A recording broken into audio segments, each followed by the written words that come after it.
ഇതൊരു കെട്ടുകഥയല്ല, ജീവിച്ചിരുന്ന ചേലരിയൻ മമ്മണിയൻ കുഞ്ഞുവിരുതൻ എന്ന വ്യക്തിയുടെ ജീവിതകഥ. മനുഷ്യൻ ദൈവമായി മാറിയ കഥ.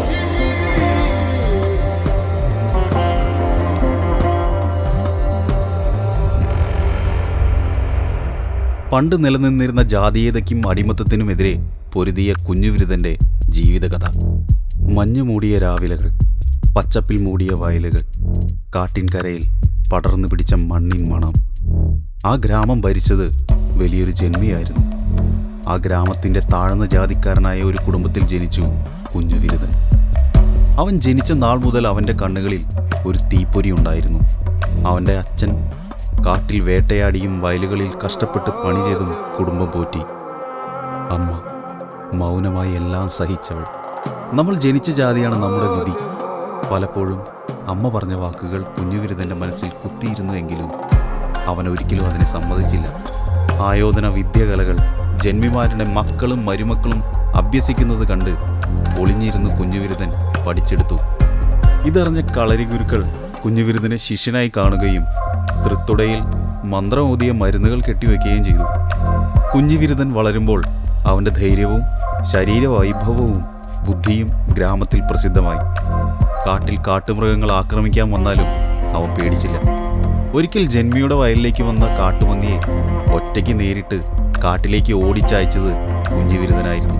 ആ ദിവസത്തോടുകൂടി ജന്മിയുടെ കണ്ണിൽ അവനൊരു ഭീഷണിയായി മാറി. ഗ്രാമത്തിൽ ജന്മിയുടെ കുടുംബത്തിൽ ഒരു യുവതി ഉണ്ടായിരുന്നു, ദേവയാനി. ഒരു മഴയുള്ള രാത്രിയിൽ കാട്ടിൽ വഴിതെറ്റിയ ദേവയാനിയെ രക്ഷിച്ചത് കുഞ്ഞുവിരുതനായിരുന്നു. ആ സംഭവത്തിന് ശേഷം ദേവയാനിയുടെ കണ്ണുകളിൽ കുഞ്ഞുവിരുതനോടുള്ള ബഹുമാനം വളർന്നു. നീ ഒരു അടിയാളനല്ല, നീ ധൈര്യത്തിൻ്റെ പ്രതീകമാണ്. ദേവയാനി പറഞ്ഞ വാക്കുകൾ കുഞ്ഞുവിരുതൻ്റെ ഹൃദയത്തിൽ പതിഞ്ഞു. ഗ്രാമത്തിൽ ചർച്ചകൾ തുടങ്ങി.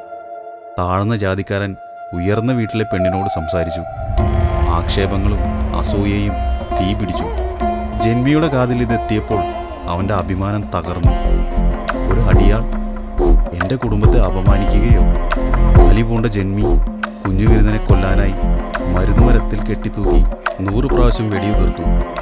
പക്ഷേ കുഞ്ഞുവിരുതനെ കൊല്ലാൻ പറ്റിയില്ല. 3 ദിവസം കെട്ടിത്തൂക്കിയിട്ടു, എന്നിട്ടും ചത്തില്ല. പന്തികേട് തോന്നിയ ജന്മി രഹസ്യം തേടിയിറങ്ങി. തുടയിലെ മരുന്ന് നീക്കിയാലേ മരുതിയോടനെ കൊല്ലാൻ പറ്റൂ എന്ന രഹസ്യം മനസ്സിലാക്കി കുഞ്ഞുവിരുതൻ്റെ തുട കീറി മരുന്ന് കളഞ്ഞു. എന്നിട്ട് മരുന്നുമരത്തിൽ കെട്ടിത്തൂക്കി വെടിവെച്ച് കൊന്നു. വെടിവെച്ച് കൊന്ന കുഞ്ഞുവിരുതൻ മരുതിയോടൻ തൊണ്ടച്ചൻ ദൈവമായി പുനർജനിച്ചു. എൻ്റെ രക്തം ഈ മണ്ണിൽ വീണത് വെറുതെയാകില്ല. കുഞ്ഞുവിരുതൻ്റെ മരണം കഴിഞ്ഞ് ഗ്രാമത്തിൽ അനിഷ്ടങ്ങൾ തുടങ്ങി. വയലുകൾ കൃഷി കൊടുക്കാതെ പോയി. കന്നുകാലികൾ മരിച്ചു വീണു. ജന്മിയുടെ വീട്ടിൽ അജ്ഞാത ശബ്ദങ്ങൾ കേട്ടു തുടങ്ങി. ദേവയാനി ഒരു രാത്രിയിൽ കാട്ടിനരികിലിരുന്ന് കരഞ്ഞു. അപ്പോൾ തീയുടെ വെളിച്ചത്തിൽ ഒരു രൂപം ഉയർന്നു. മരുതിയോടൻ്റെ രൂപം. കണ്ണുകളിൽ അഗ്നി. എനിക്ക് നീതി വേണം. അവൻ്റെ ആത്മാവ് ക്രോധത്തോടെ ഗ്രാമത്തെ അലട്ടിത്തുടങ്ങി. ജന്മി ഭയന്നു. ജ്യോതിഷന്മാരെ വിളിച്ചു. അവൻ്റെ ആത്മാവിനെ ശാന്തമാക്കണം. അവനെ ദൈവമായി ആരാധിക്കണം. ഗ്രാമത്തിൻ്റെ കാവിൽ ചെറിയ ക്ഷേത്രം പണിതു. മരുതിയോടൻ്റെ പേരിൽ പൂജ തുടങ്ങി. കണ്ണുകളിൽ അഗ്നി, മുഖത്ത് ചുവപ്പും കറുപ്പും നിറഞ്ഞ മുഖഭംഗി, കയ്യിൽ വാൾ. തെയ്യം തീക്കുളത്തിൽ നൃത്തം ചെയ്തു. അന്യായം ചെയ്യുന്നവരോട് ഞാൻ ക്ഷമിക്കില്ല, പക്ഷേ സത്യത്തിൻ്റെ കൂടെ നിൽക്കുന്നവരെ ഞാൻ കാക്കും. ജന്മിയുടെ കുടുംബം മുട്ടുകുത്തി. അന്നു മുതൽ മരുതിയോടൻ തെയ്യം ഗ്രാമത്തിൻ്റെ രക്ഷാധികാരി ദൈവമായി. ഇന്ന് വടക്കൻ മലബാറിലെ ചില കാവുകളിൽ മരുതിയോടൻ തെയ്യം കെട്ടുന്നു.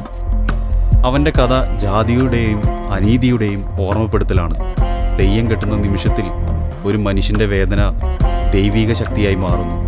മരുതിയോടൻ പറയുന്നു, അന്യായം മനുഷ്യനെ കൊല്ലും, പക്ഷെ സത്യം അവനെ ദൈവമാക്കും.